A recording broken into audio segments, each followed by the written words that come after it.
I grew up in a small rural town with a father and a mother.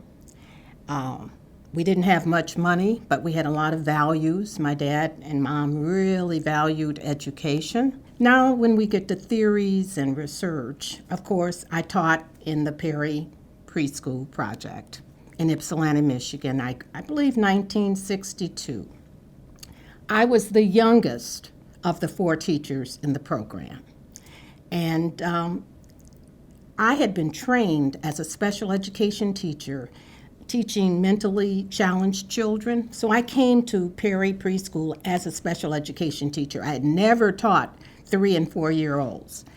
And I had never heard of development folks like Vygotsky, Piaget, Jerome Kagan, Ed Ziegler. I had never heard of these people, and these were the strong thinkers at the time in terms of how children grow, develop, and learn. And that seems to me very unfortunate that teacher training, that's what they do, they train you to teach. But they don't teach you the theories of learning. How do children learn? How do they develop critical thinking skills?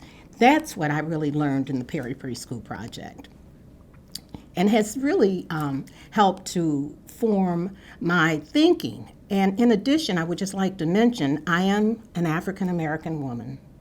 And when I came along, there were so many black kids in special education classes. And I thought to myself, this just doesn't seem logical that there are this many slow learning black kids. So when I heard about the Perry Preschool Program, which was to take low-income black children, put them in a real rich learning environment, and therefore prevent them from going into special education, I jumped at the chance. When I first started off in the 60s, they were calling these children culturally deprived. We've gotten a little bit more positive because now we call them disadvantaged. So we still look at them from a deficit orientation. So we're going to give them a head start. When you give people a head start, you don't plan on them beating you. So I think we should look at this nomenclature that we use, because we're really talking about children who are growing up poor. They're low income. But that doesn't necessarily determine that you're going to be disadvantaged, because I grew up poor, and that was no excuse not to learn to read, to write. And so I really believe in these children. And I think when you come into the classroom and you have this bias already because they're disadvantaged, you're not going to teach from the strengths of these children. So I think that's a great lesson that we've had all the research on brain development, and we know more about how important it is for children to become critical thinkers rather than rote learners. And so I think that we've come a long ways, but we have a ways to go, because I would like to see children be in school all day.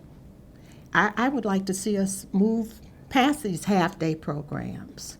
I would like to know that every classroom has a really enriched environment. And when you have teachers that may look like the child but are not really invested culturally in the child, then you don't get good results. I think we need more men to come into our field. We need more money to pay people. If we're going to have certification, then people need to get paid at least comparable to public school personnel. And we're still not doing that. And at that time, Southern states would not take federal dollars for black children to be in preschool programs. And I was very concerned. I just always have had this commitment to my race because of the inequality in our history, So I got involved with this group that was concerned about black children not getting federal dollars. And then they some of these folks started thinking, well, what we need an organization to advocate for black children, preschool education.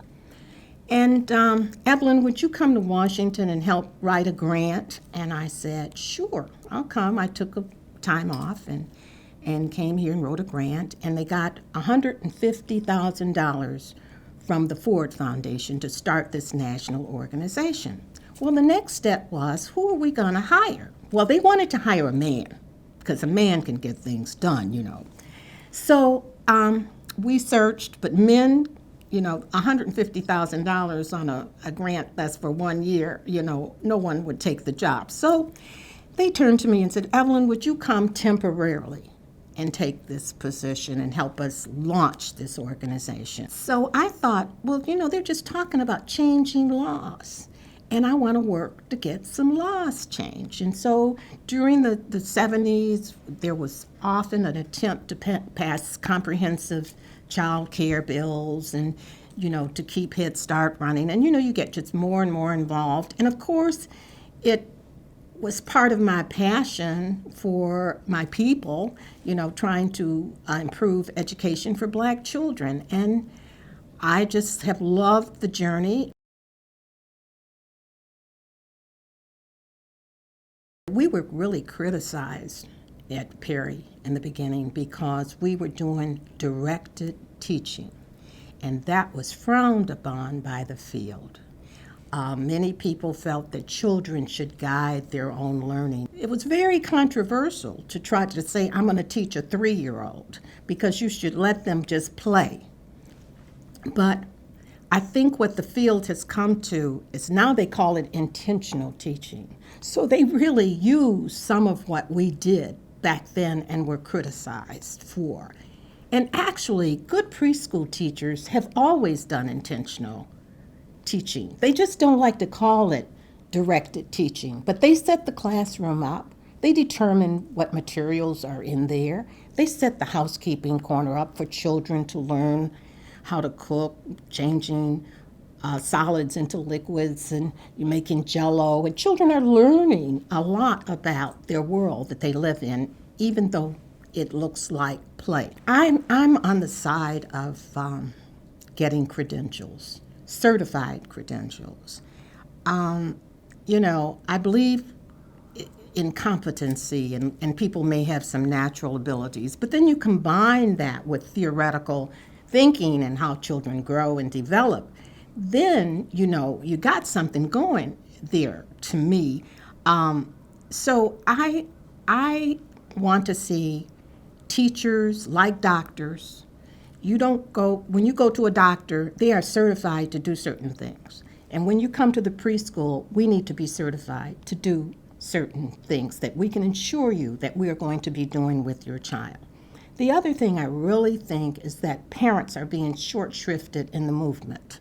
We don't talk a lot about parents, and Head Start has really been involved with parents over the years, but the public school preschool programs, to me, are not, as far as I know, engaging parents in really intensive ways that will help parents work with their children over the years. And so I would like to see preschool and parental involvement or parental visits. I would really like to see those two together. I don't want to see us separate preschool from the parent because, you know, the parent is the child's first teacher.